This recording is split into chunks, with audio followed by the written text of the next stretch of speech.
I'm Guro Larry. This is Coach Brandon. We're here at Marshall Way Legacy in Austin, Texas.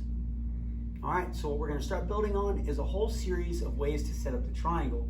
And these are a little, I don't know, to me I feel like they're less traditional, right? They work really well for when somebody's sweaty. They work really well for MMA or self-defense, I believe. The first time I saw one of these variations that we're going to cover was actually in the UFC when Dean Lister kind of came onto the scene and just triangle choked somebody like that with it.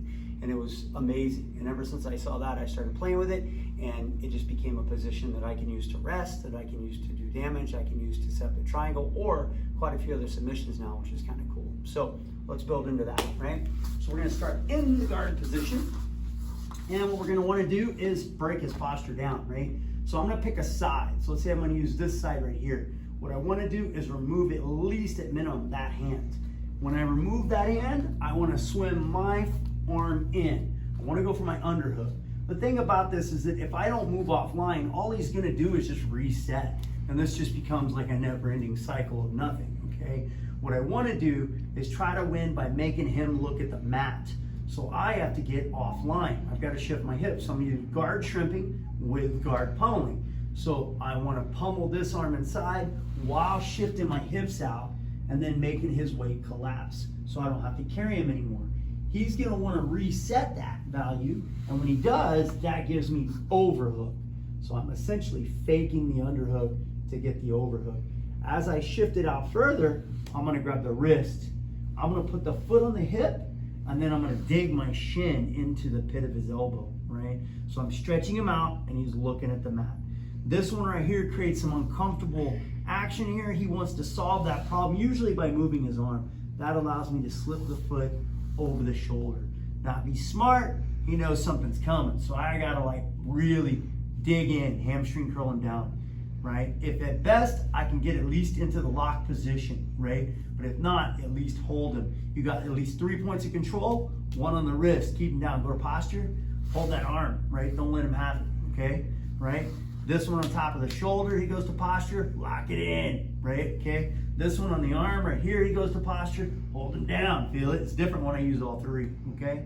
So, next move, try to get to the lock position. Maneuver him over, right? Boom, at least monitor that. Now, the problem is I want to get rid of this. I'm going to maintain this for a little bit. I'm going to pass this over. As I bridge up, you can tell you what, I've got a lot of weight on him, right? Go to posture, it's a lot harder, right? I'm going to keep these locked out. I don't want these to bend towards me, okay? So I move the arm on the bridge. We're in the armpit, I bridge and I pass. I'm not really caring about putting this arm into this armpit when I do it because it kind of stops me a little bit on my rotation. So I'll leave it on top, allowing me to take this underhook and then shift my hips over. Now you notice when I do that, this slips over the shoulder, which is where we want it. So my other grappling coach, Mark Rotacco, taught me this technique where essentially you don't even have to have a lock. You could basically put this in and then lock it in for the triangle choke with no feet being crossed per se, right? But if you got longer legs, he said always do it. Just cover the shoulder and make sure you can touch the thigh to the head, okay? I'm gonna go down with the foot and then out, right? Down and out, make a little J, okay? So I'm here, I go down and out, boom, and that's it, okay? That'll get you to your triangle. Now, guess what happens? We're gonna reset the value, boom, boom, boom. He's gonna let me get part of the rep in, and then Coach Brandon's gonna do the counter. So we guard the hands, pull it off, I swim in and shift off. When he goes, I go. So I defeat his underhook by throwing the overhook. I'm sliding down to the wrist, make some room, foot, shin, make sure you can see the mat. Push into that shin where it's uncomfortable.